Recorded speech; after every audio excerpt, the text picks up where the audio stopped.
राजगढ़ की high profile seat और वहां से दिग्विजय सिंह जैसी शख्सियत को शिकस्त दी है रोडमल नागर जी ने। तीसरी बार सांसद बने हैं। नागर साहब हमारे साथ मौजूद हैं। नागर साहब, बहुत चुनौतीपूर्ण मुकाबला था, देश भर की निगाहें भी थी, कैसे जीत हासिल हुई? देखिए, हकीकत में जैसा आपने कहा दिग्विजय सिंह की सीट, तो ये कोई दिग्विजय सिंह जी की सीट नहीं है। राजगढ़ सीट से दीपक के ज़माने में बाबूराव जी पटेल, जगन्नाथ राव जी जोशी, बसंत कुमार जी पंडित, प्यारेलाल जी खंडेलवाल, ये सब जीतते आ रहे हैं। ये तो कुछ समय का, जब ये मुख्यमंत्री थे तब का था, और ये वहाँ राहोगढ़ चाचौड़ा में एक तरफा वोट डाल करवाते थे, इसकी वजह से जीतते थे। राजगढ़ का मतदाता ये विकास के साथ है, राष्ट्रवाद के साथ है, ये व्यक्तिवाद के साथ में बिल्कुल भी नहीं है।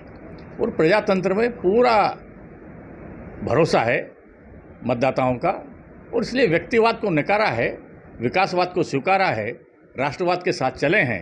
इसलिए भारतीय जनता पार्टी की जीत होनी ही थी और हुई है।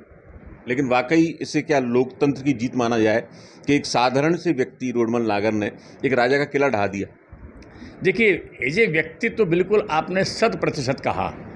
हम में ये जो कहावत है हमारी कि कहाँ राजा भोज और कहाँ गंगू तेली, लेकिन जो संगठन की शक्ति है, भारतीय जनता पार्टी के जो नेता हैं आदरणीय नरेंद्र मोदी जी, और उनकी जो विकास की योजनाएं हैं और उसका क्रियान्वयन जिस प्रकार से हमारी मध्य प्रदेश की सरकार आदरणीय मोहन जी यादव के नेतृत्व में हुआ है, और आम मतदाता तक जिस प्रकार से उन योजनाओं को हमारा कार्यकर्ता लेकर के गया है, उस कार्यकर्ता के प्रयास तो हमारे प्रधानमंत्री जी की नीति, हमारे सरकार की नीयत और हमारे कार्यकर्ताओं का प्रयास, ये इसका सामूहिक परिणाम है।